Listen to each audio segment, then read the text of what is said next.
happen in the first 4 minutes of flight. And there you can see on your screen that the clamp arms have begun to open. Once those are fully open, the TE can begin to retract away from the vehicle. Now again, a lot will happen in the first 4 minutes of flight. First, we will light the 2 side boosters, followed by booster lock float is complete. Followed by the center core. And about 40 seconds after liftoff, we will decrease power on the 2 side boosters to prepare for max Q, after which Falcon Heavy will throttle back up to full power on the side boosters. Now 2 minutes into flight, we will... booster lock float is complete. 2 minutes into flight, we will again reduce thrust on the 2 side boosters, this time to decrease forces on the rocket structure, as the vehicle is now much lighter, but thrust is constant. Now, 2.5 minutes into flight, we will fully turn off the side boosters with booster engine cutoff, or what we call BECO. The pneumatic separation center system. Core lock float complete. Getting good calls. I'm going to pause for each one of those. The pneumatic separation system on the center core then unlocks the 2 side boosters and pushes them away. Now, once we are clear of the side boosters, the center core throttles up to full power until the center core shuts down with main engine cutoff, or what we call MECO, and then separates from the second stage around the 4-minute mark. And as a reminder, we will not be attempting to recover the center core today, as the mission requires more performance. Now, for those of you looking closely, this is why you don't see any landing legs or grid fins on the center core. And from this point on, very similar to a Falcon 9 mission, the side boosters will be making their way back down to Earth for recovery. The fairing will separate, and the second stage will take the USSF-67 payload out into space. Now, as a reminder, at the request of our customer, we will not be showing views of the payload, so we will be ending the webcast just after our side boosters. Stage 2 lock float complete. Just after our side boosters make their way back down to land on landing zone 1 and landing zone 2, a little after the T+8 minute mark into flight. And as we've mentioned before, launch is hard, and Falcon Heavy is no exception. We are essentially counting down 3 rockets simultaneously, so our team is going to be conservative in case anything pops up in the last couple minutes of the countdown. Now, if for some reason we don't launch today, we do have a backup opportunity tomorrow at the same time. And we did also hear those callouts that propellant loading is now complete on Falcon Heavy. Gas closeouts. So we are now going to vent out the liquid oxygen line on the transporter erector. Next up will be Falcon Heavy in startup, and that will be at the T-1 minute mark. That's where the internal flight computers take over the launch countdown.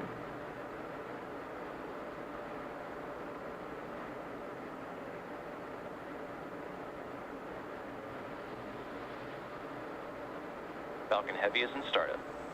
And great news, Falcon Heavy now in startup. We're now just waiting for the final call from the launch director.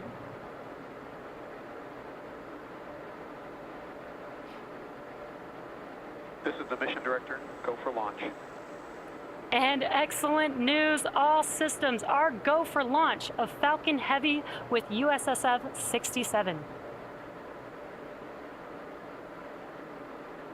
T-minus 30 seconds.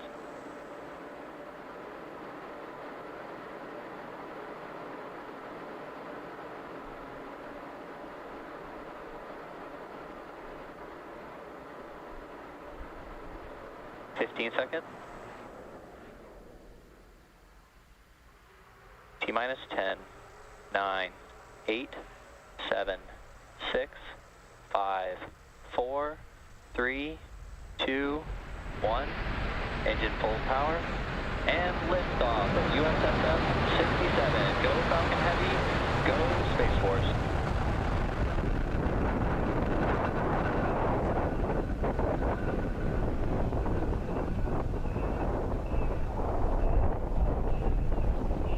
Booster chamber pressures are nominal.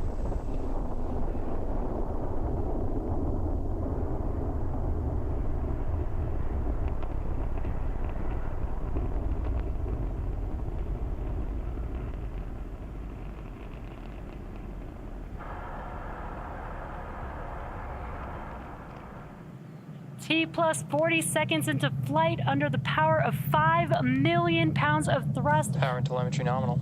Falcon Heavy is headed to space.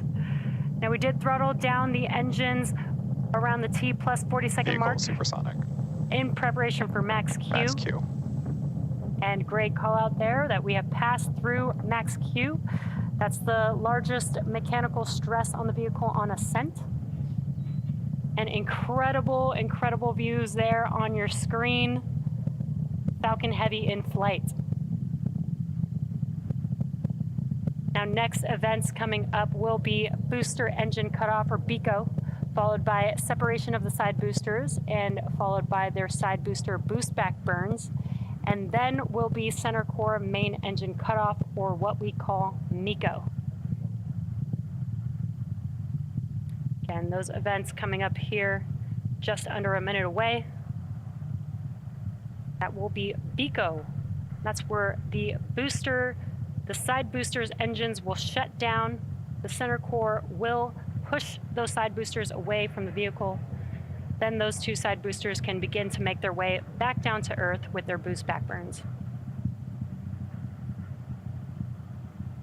And on your right-hand screen, you could see the views from each of those side boosters.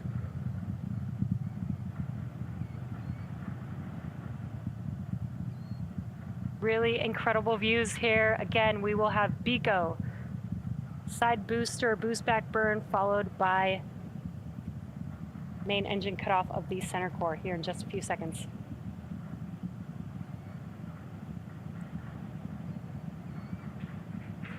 Side booster separation.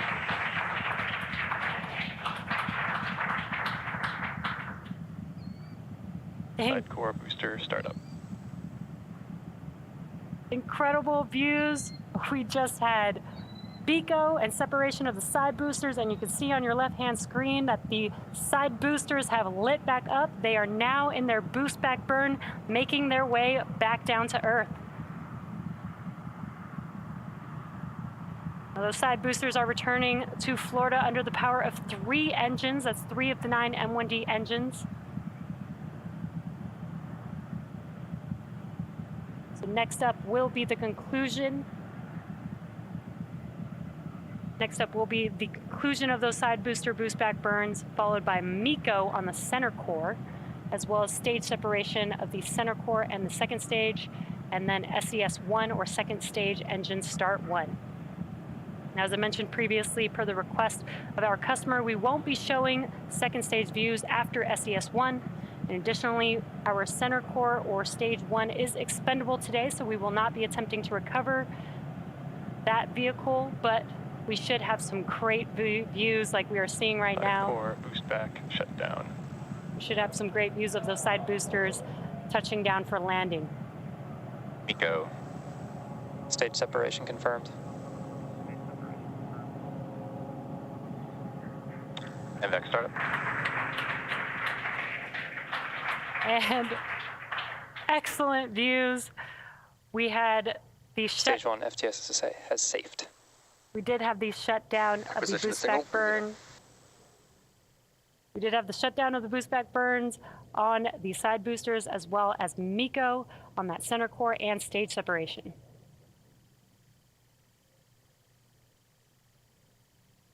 We are waiting for confirmation of a call out of the fairing separation.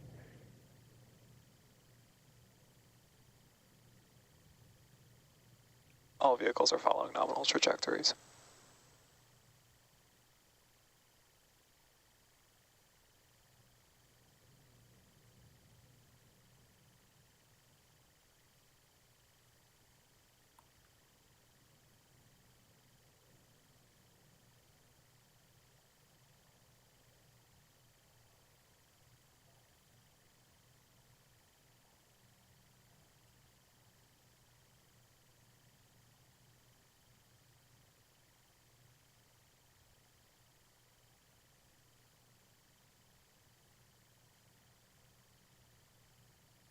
So currently stage 2 is still making its way to its targeted drop-off orbit, while the side boosters are making their way back down to land. Again, these side boosters have another burn coming up. That will be the entry burn. That will be 3 of 9 M1D engines reigniting. That helps to slow the boosters down in preparation or as they re-enter the Earth's atmosphere.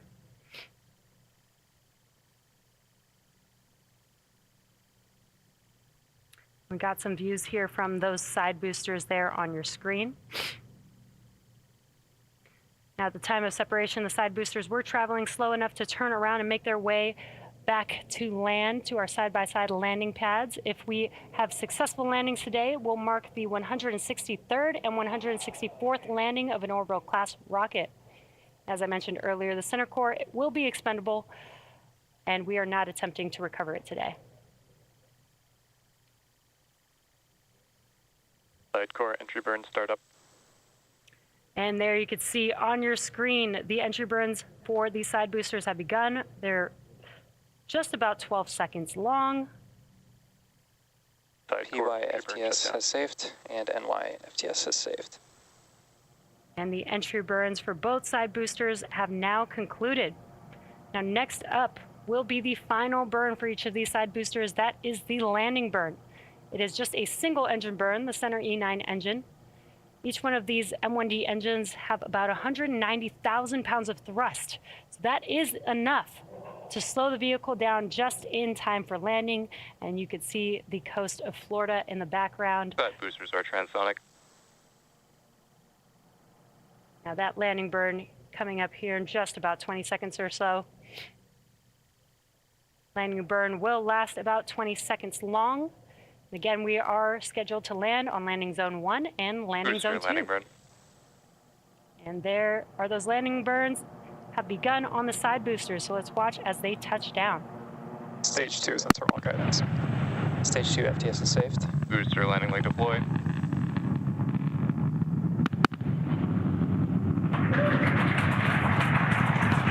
And what an incredible sight to see as we watch the side boosters touch down for landing. That confirms successful landing of both Falcon Heavy side boosters on landing zone 1 and landing zone 2.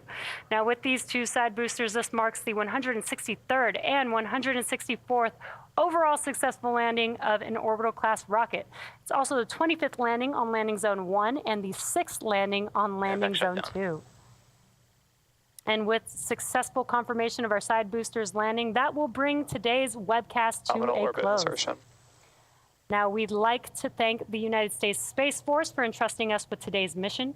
Thank you to the Range and the Federal Aviation Administration for licensing today's launch. And we'd like to thank all of you, our viewers, for tuning in.